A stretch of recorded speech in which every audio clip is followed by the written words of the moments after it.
Luffy dan Zoro sudah dibuat terpojok atas serangan gelombang suara milik Appo. Lantas, apakah peristiwa ini dapat mencerminkan ketidaksiapan mereka dalam perang Wano ini?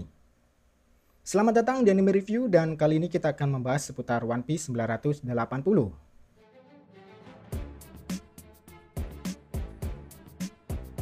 Ya, seperti yang teman-teman ketahui, di sini Luffy sudah mulai meluapkan amarahnya. Dia tidak terima akan perbuatan para prajurit Kaido yang menghambur-hamburkan Oshiruko. Ingatannya tentang betapa susahnya Otama dalam mendapatkan makanan sudah cukup untuk memancing kemarahan seorang Luffy. Nah, memang sih kalau kita ingat kembali, Luffy memang sempat berjanji pada Otama bahwa di suatu saat nanti Tama akan bisa menikmati makanan apapun yang ia mau, tentunya setelah perang Wano ini usai.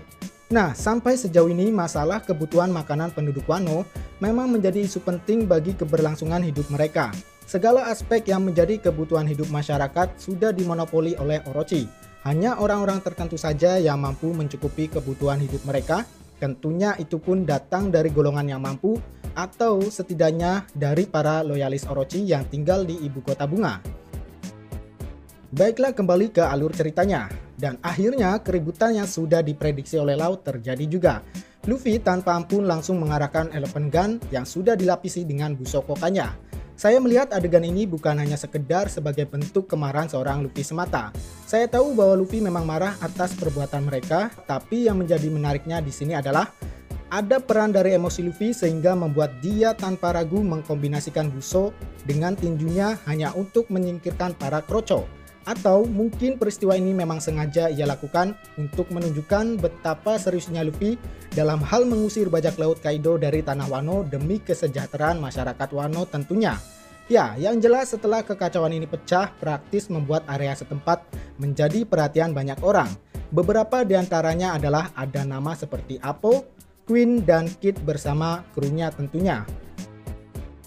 Nah, memang sih kekacauan seperti ini cepat atau lambat pasti akan terjadi juga.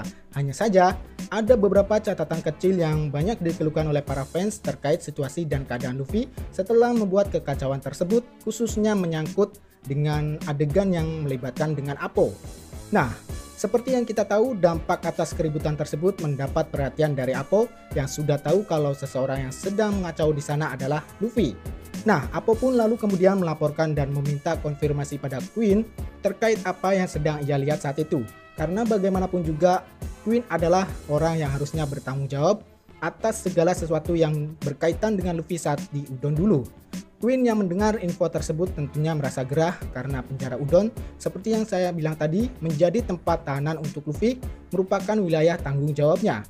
Jika seandainya Kaido tahu bahwa Luffy telah lolos, saya yakin Sang Yonko pasti akan menyalahkan Queen terkait peristiwa tersebut. Nah, untuk mengantisipasi kejadian lebih buruk lagi, Queen pun lalu memerintahkan para pasukan yang ada di sana untuk memburu Luffy dan Zoro. Dan menariknya di sini adalah Queen berusaha memotivasi usaha mereka dengan menjadikan posisi Tobiropo untuk seseorang yang dapat menangkap mereka berdua. Ya, sekali lagi secara tidak langsung kita seakan mendapat konfirmasi bahwa hubungan di antara All Star dan Tobiropo memang buruk. Hanya saja untuk mendapatkan posisi All Star, sang penantang harus mendapatkan persetujuan dari Kaido terlebih dahulu.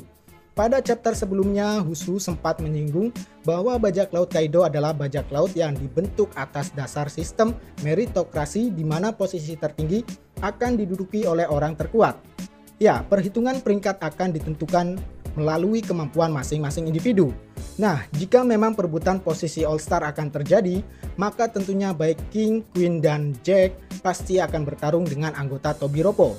Dan saya yakin peristiwa tersebut akan memberikan dampak buruk bagi bajak laut Kaido, karena di saat yang bersamaan kelompok mereka sedang berada di tengah-tengah perang Wano ini.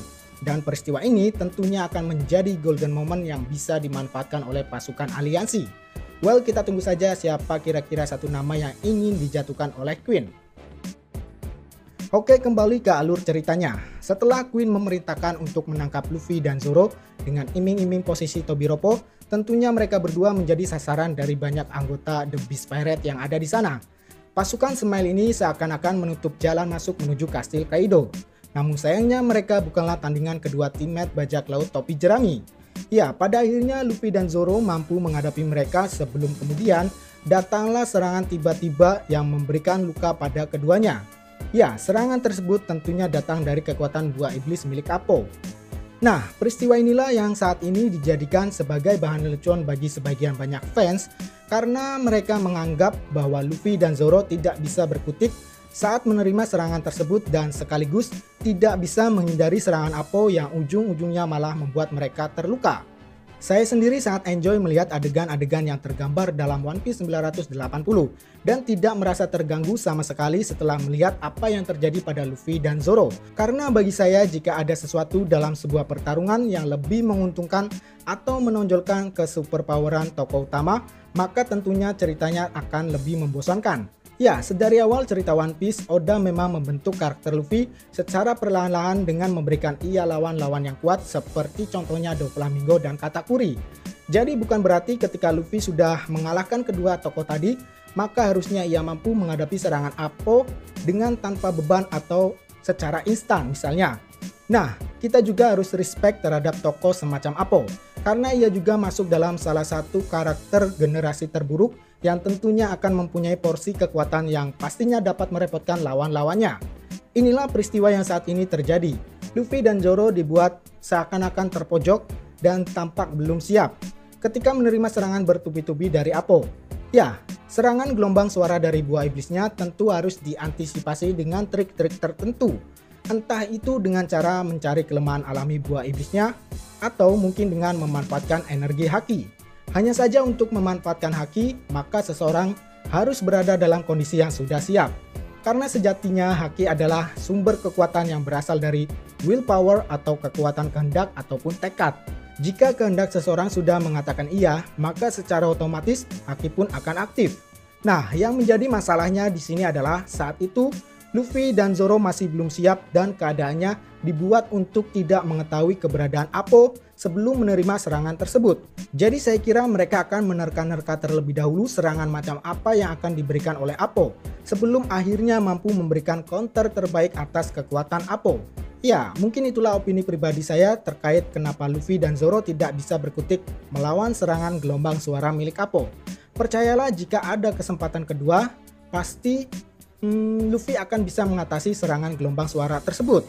Nah, sayangnya kesempatan itu mungkin tidak akan diberikan dalam waktu dekat ini karena sudah ada Kid yang tiba-tiba masuk dan memberikan serangan kejut kepada Appo.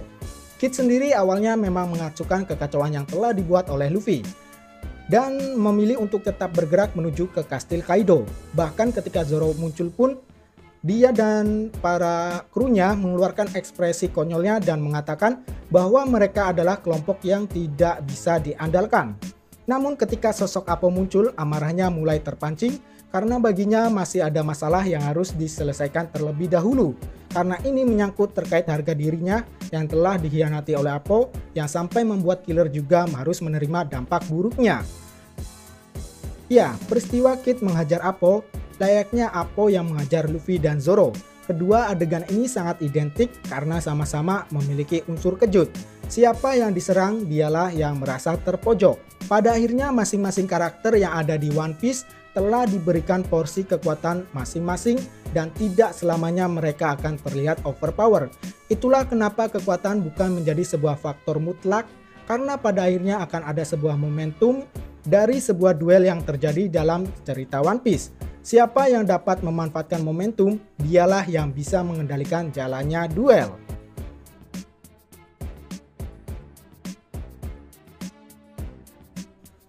Baiklah, saya kira itulah pembahasan One Piece 980. Seperti biasa, jika ada kesalahan mohon dikoreksi dan apabila teman-teman ingin menambahkan, silakan tuangkan opininya di kolom komentar. Mari berdiskusi. Cheers!